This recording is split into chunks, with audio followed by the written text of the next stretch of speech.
There's a feeling you've probably had this week. Something didn't go the way it was supposed to. Someone did something they shouldn't have.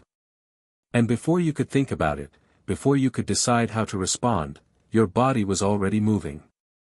Heart rate up. Jaw tight. Hands clenching.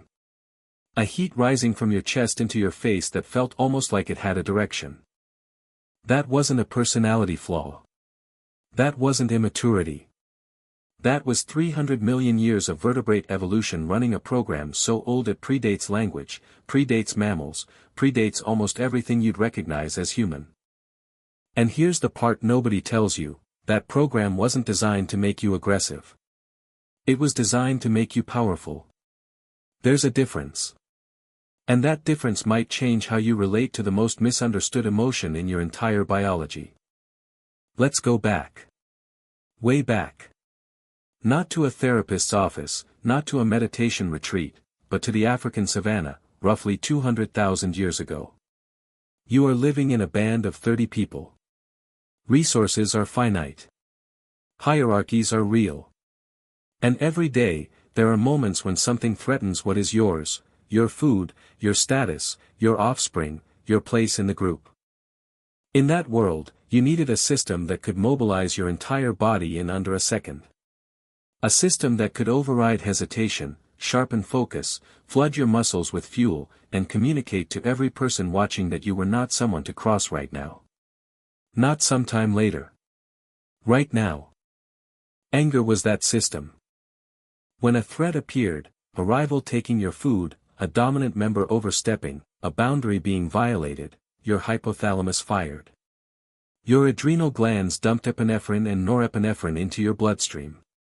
Your heart rate jumped. Blood rushed to your large muscle groups. Your pain threshold rose. Your face changed, brow lowered, lips tightened, eyes narrowed, in a configuration so universally recognized across every human culture on Earth that psychologist Paul Ekman documented it as one of only 6 basic universal expressions in his landmark 1972 cross-cultural research. Your body didn't just feel anger.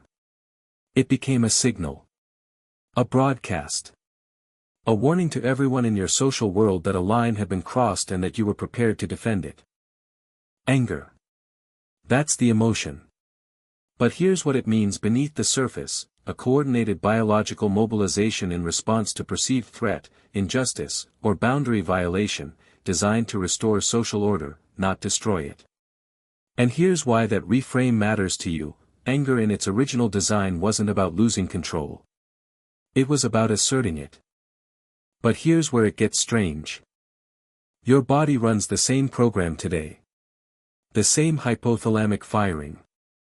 The same adrenal dump. The same cardiovascular surge. But now the trigger isn't a rival stealing your food. It's an email. A comment on a post. Someone cutting you off in traffic. A tone of voice in a meeting.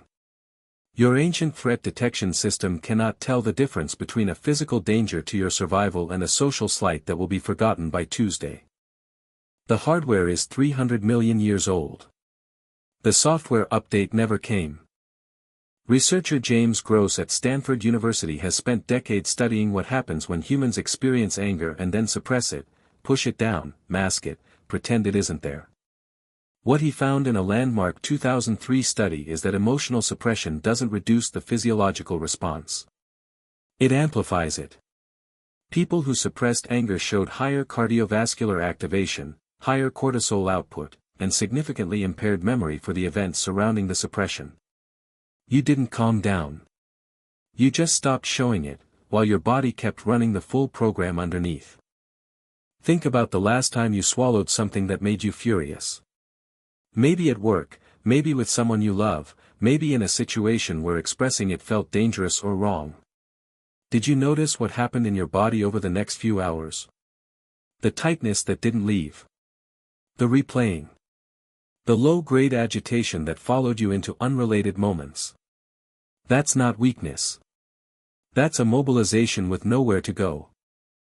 Because anger, in its original design, was never meant to be stored. It was meant to move through you, to fuel an action, resolve a threat, restore a boundary, and then dissipate. The problem isn't that you feel it. The problem is that the modern world keeps triggering it in situations where the ancient resolution isn't available. You can't chase down the person who sent that email. You can't bare your teeth at the driver who cut you off. You can't assert your rank in the meeting the way your hypothalamus is screaming to. So the activation has nowhere to discharge. And it stays.